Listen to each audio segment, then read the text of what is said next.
Hello, how are you all doing?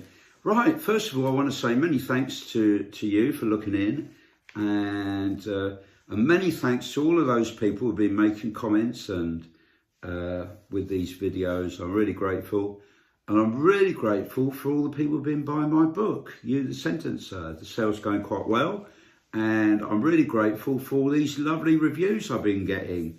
I've been getting 5-star reviews so far, and which is lovely, and I thank you to those people who take the trouble to write these 5-star reviews. Goodness, so nice of you. Anyway, on to today's probation case study. It involves a case from the 1990s, quite a typical one really, as it involves breaking into a car. I shall call our offender Matt.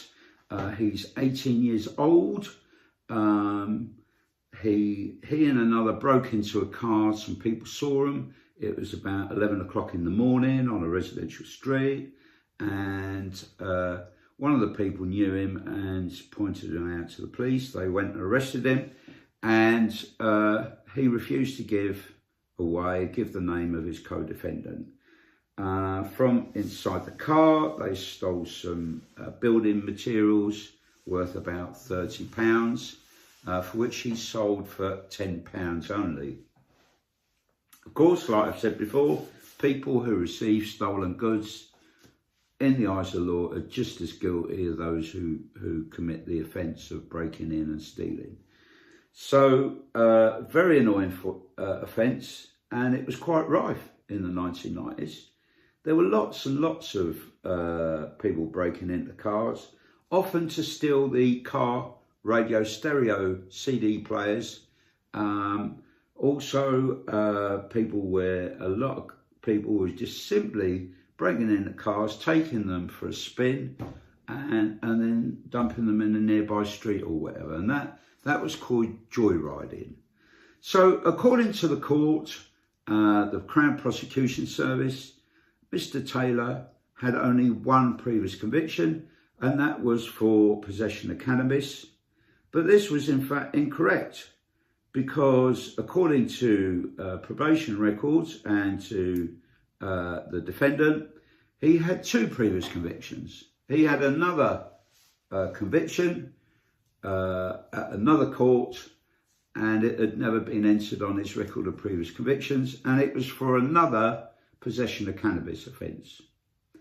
Now, I recall at the time, it wasn't uncommon for this sort of thing to happen, for people's record of convictions to be incorrect. And in those days, the role of probation officer was more varied. I used to go to court once a week, and I was the court duty officer.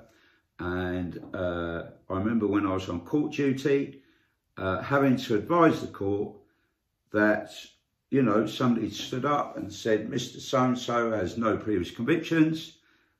This is his first offence of domestic assault. And I would stand up and say, I'm sorry, Your Worships, it's quite wrong. According to probation records, and I'm sure the court can confirm from its own records, that Mr. So-and-so has 3 previous convictions for domestic assault. Now that's incredible, isn't it? And it sort of raises the height of the seriousness of the offending. It raises the height of the risk of reoffending. It makes the whole scenario different, doesn't it? And how come these record of previous convictions go wrong? I don't know. The other interesting thing was the media and the public weren't really aware of this going on. And I don't think people were particularly interested or shocked, but I was, and I thought it was terrible. So, but that sort of thing was going on in the 1990s. Records of previous convictions weren't always particularly correct. And I did try and find out what was going on. I think somebody told me it was a staffing issue, really, that, they weren't inputting, they didn't have sufficient people inputting, or people weren't inputting it correctly or something. But for me, it's not really acceptable, you know? And for somebody in court to be misleading the magistrates is really wrong, actually. And if they're doing it knowingly, that is really bad. So it's quite difficult for me to have to stand up in court and say, look, this solicitor here, what he's saying is not true or incorrect, you know, and so it wasn't uncommon. The other thing was about this chap, Daniel, was he had outstanding matters appearing in another court as well. And that was for aggravated taking a vehicle without consent. Now that is quite serious offence. And you kind of think, why didn't somebody put all the cases together? You know, so here I am having to write about this offence, and then we're going to have to do another report again about another one. And it's just like, and it makes common sense to put cases together. So, but it hadn't happened. So he's got something quite serious in the pipeline. Now,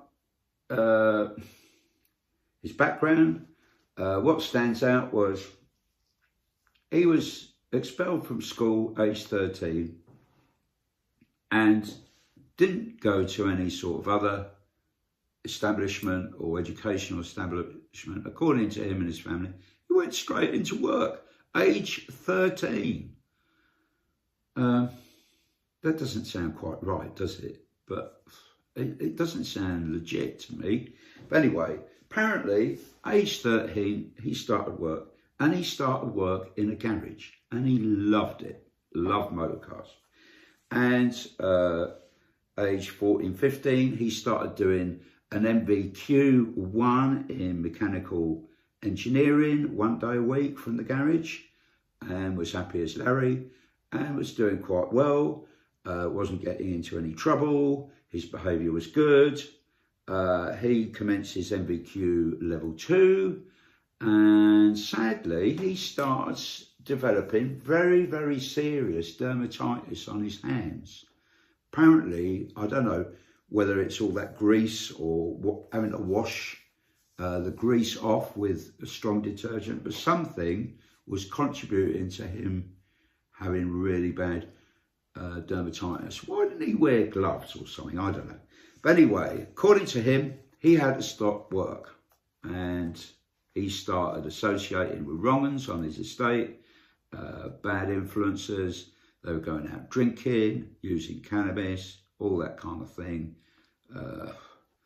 Breaking into cars, joyriding, no doubt, and things like that. Up to no good. And,